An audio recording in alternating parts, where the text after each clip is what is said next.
नमस्कार दोस्तों, स्वागत है आपको मेरे YouTube चैनल पे। आज का हमारा टॉपिक है शेयर्स। इसमें आज हम कवर करेंगे 2 मेन टाइप्स ऑफ शेयर्स। पहला है प्रेफरेंस शेयर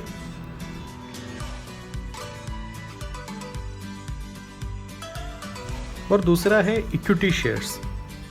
चलो पहले समझते हैं शेयर्स क्या होता है। किसी भी बिजनेस को एक्सपेंड या ग्रो करने के लिए फंडिंग की ज़रूरत होती है। अगर कंपनी को फंडिंग पब्लिक से उठाना है तो कंपनी को छोटे छोटे हिस्सों में बांटते हैं, जिसको हम शेयर्स कहते हैं। आज के वीडियो में हम शेयर्स के 2 मेन टाइप्स के बारे में जानेंगे। जैसे कि हमने पहले आपको बताया कि कंपनी को ग्रोथ या एक्सपेंशन के लिए फंडिंग की ज़रूरत रहती है। कंपनी 2 प्रकार से फंड रेज कर सकता है। पहला है डेब्ट फंड यानी बैंक लोन्स और दूसरा है पब्लिक से फंडिंग लेना। बेसिकली कंपनीज सेकंड ऑप्शन को ही ज़्यादा प्रेफरेंस देते हैं, क्योंकि बैंक लोन के लिए उनको हाई इंटरेस्ट रेट पे करना पड़ता है और अगर वो इन्वेस्टर से फंडिंग रेज कर रहा है तो उनको सिर्फ कंपनी के प्रॉफिट शेयर करना पड़ता है इन्वेस्टर के साथ। जो भी पब्लिक कंपनी का शेयर खरीदता है उनको हम उस कंपनी का शेयर होल्डर कहते हैं। यही शेयर होल्डर 2 टाइप्स के होते हैं। पहला है इक्विटी शेयर होल्डर, यानी जो स्टॉक मार्केट के थ्रू कंपनी के शेयर्स को बाई करते हैं, और दूसरा है प्रेफरेंस शेयर होल्डर, यानी बड़े वेंचर कैपिटल्स या बड़ा इन्वेस्टर्स। उदाहरण के लिए रतन टाटा ने ओला कैप में 400 करोड़ का इन्वेस्टमेंट किया है। रतन टाटा ओला कैप के प्रेफरेंस शेयर होल्डर बताए जाएंगे। चलो और डिटेल में समझते हैं एक एग्जाम्पल के बेस में। एक कंपनी है जिसका टोटल वैल्यूएशन है 100 करोड़। इसको शेयर्स में कन्वर्ट कर देते हैं। चलो अब जानते हैं इसमें किस तरह के शेयर होल्डर्स रहते हैं। पहला हो गया कंपनी का ओनर। चलो मानते हैं कंपनी के ओनर को 50% शेयर होल्डिंग उनके पास ही रखना है। कंपनी को बिजनेस एक्सपेंशन के लिए 50 करोड़ की ज़रूरत रहती है, इसलिए कंपनी का ओनर 30% कॉमन शेयर होल्डर को बेच देता है, यानी अराउंड 30 करोड़ रुपए वो कॉमन शेयर होल्डर से उठाता है।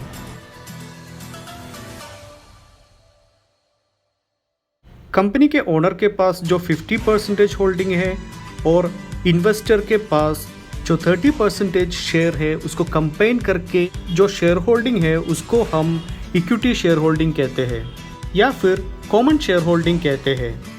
अब जो बाकी के 20% है वो ओनर रेज करेंगे प्रेफरेंस शेयर होल्डर से। प्रेफरेंस शेयर होल्डर यानी वेंचर कैपिटल्स और बड़े इन्वेस्टर्स। जो इन्वेस्टर जिनके पास बहुत पैसा है और वो रेडी रहता है अच्छे बिजनेस में पैसा इन्वेस्ट करने के लिए। इस उदाहरण में ओनर्स ने 20% शेयर्स को प्रेफरेंस शेयर होल्डिंग के लिए रखा है, जिसका मतलब है बड़े इन्वेस्टर 20 करोड़ के शेयर खरीद सकते हैं इस कंपनी के।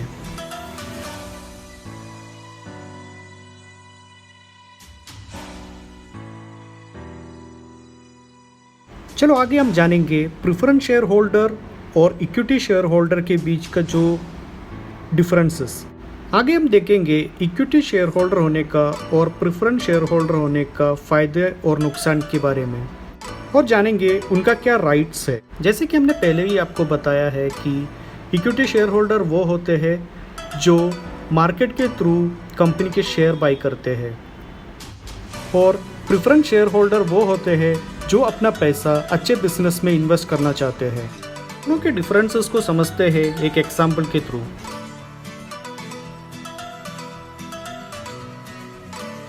मिस्टर अशोक एक बिजनेसमैन है जिन्होंने एबीसी कंपनी में as a preference share holder invest किया है। दूसरा है मिस्टर प्रदीप, वो एक साधारण इक्विटी इन्वेस्टर है। उन्होंने स्टॉक मार्केट के थ्रू एबीसी कंपनी के कुछ शेयर्स खरीदे हैं। अब हम इन दोनों के जो राइट्स है कंपनी के अंदर उसके बारे में जानेंगे। पहला है डिविडेंड। डिविडेंड यानी कंपनी के जो प्रॉफिट होते हैं उसको शेयर होल्डर में डिस्ट्रीब्यूट करना। अब इस केस में प्रेफरेंस शेयर होल्डर का डिविडेंड फिक्स रहता है। इस केस में मान लेते हैं 14% डिसाइड हुआ था ओनर और शेयर होल्डर के बीच में। इसका मतलब है कंपनी को पहले प्रेफरेंस शेयर होल्डर को 14% का डिविडेंड पे करना पड़ेगा और बाकी का जो अमाउंट है प्रॉफिट उसको इक्विटी शेयर होल्डर के बीच बांटा जाएगा। यानी फर्स्ट प्रेफरेंस हमेशा प्रेफरेंस शेयर होल्डर को ही मिलता है जब डिविडेंड का डिस्ट्रीब्यूशन होता है।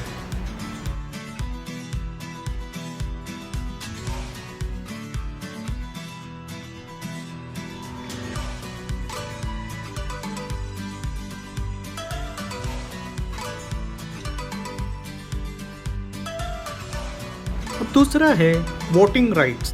वोटिंग राइट्स यानी कंपनी के जो मेजर डिसीजन है उसमें पार्टिसिपेट लेना।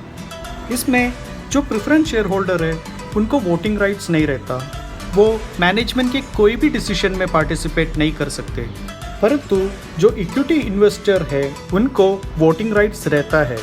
इसका मतलब ये है कि कंपनी का जो भी डिसीजन है उसमें वो पार्टिसिपेट कर सकते हैं।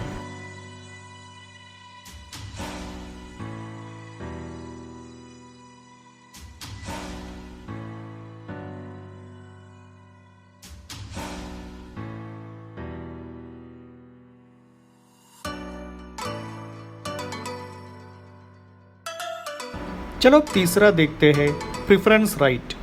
इसमें हम जानेंगे ज़्यादा प्रेफरेंस किनको मिलता है, इक्विटी शेयर होल्डर को या प्रेफरेंस शेयर होल्डर को।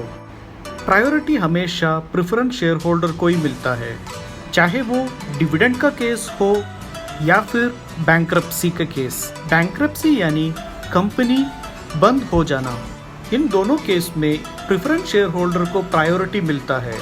इक्विटी शेयर होल्डर को प्रेफरेंस शेयर होल्डर को सेटल करने के बाद ही कंसिडर किया जाता है।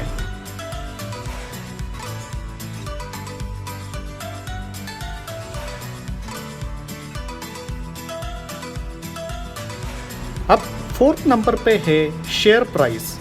शेयर प्राइस यानी स्टॉक मार्केट में जो शेयर का वैल्यू ऊपर नीचे होता है उसको हम शेयर प्राइस बोलते हैं।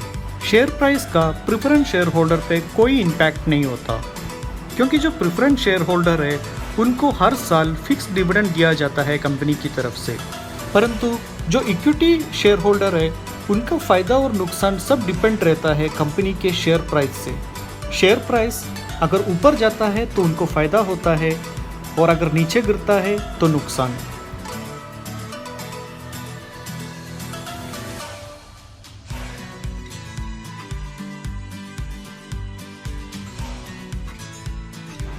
चलो अब हम एक इम्पोर्टेंट डिफरेंस देखते हैं, वाइंडिंग अप और बैंक्रप्सी। जैसे कि हम जानते हैं वाइंडिंग अप या बैंक्रप्सी मीन्स कंपनी का बंद हो जाना। जैसे कि हमने आपको पहले ही बताया है, ऐसे केस में प्रेफरेंस शेयर होल्डर को प्रायोरिटी दिया जाता है। प्रेफरेंस शेयर होल्डर का पूरा सेटलमेंट होने के बाद अगर कुछ बचता हो वही इक्विटी इन्वेस्टर को डिस्ट्रीब्यूट किया जाता है। कभी कभी ऐसे सिचुएशन भी होता है कि इक्विटी इन्वेस्टर को कुछ भी ना मिले।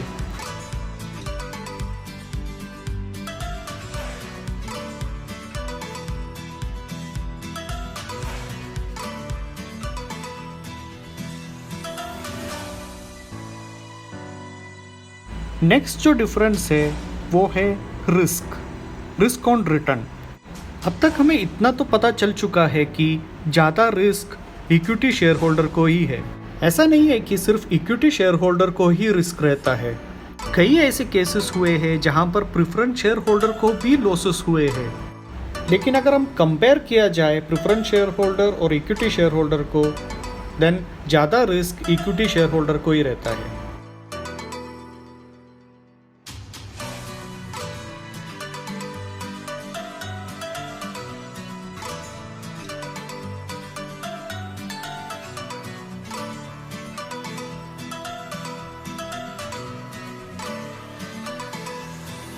अब नेक्स्ट जो पॉइंट है वो है ओनरशिप। जैसे कि हमने पहले आपको बताया कि जो प्रेफरेंस शेयर होल्डर है उनको एक फिक्स्ड डिविडेंड दिया जाता है, उसके अलावा कंपनी से कोई रिलेशनशिप नहीं रहता उनका, ना ही उनका कोई वोटिंग राइट्स रहता है और ना ही वो मैनेजमेंट के डिसीजन में पार्टिसिपेट कर सकते हैं। परंतु जो इक्विटी इन्वेस्टर है उनको कंपनी का पार्ट ओनर भी कहा जाता है। मान लो इक्विटी इन्वेस्टर अगर कंपनी का 1% शेयर ले लेता है तो उस कंपनी का 1% ओनरशिप उनको मिल जाता है।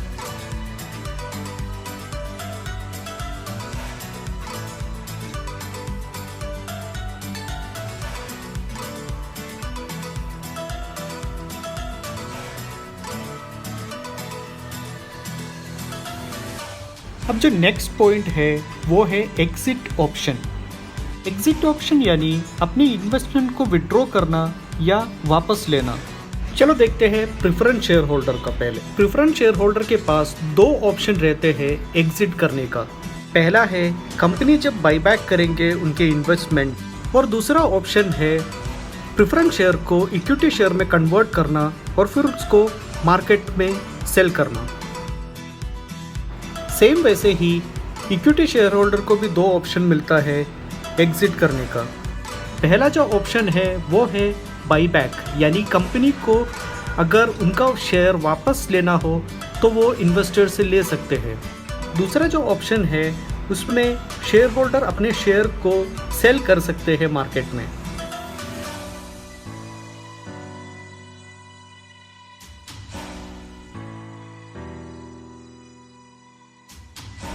दोस्तों यही था major differences preference share holder और इक्विटी शेयर होल्डर के बीच में।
बस इतना ही दोस्तों आज की इस वीडियो में। Thank you so much for watching my channel.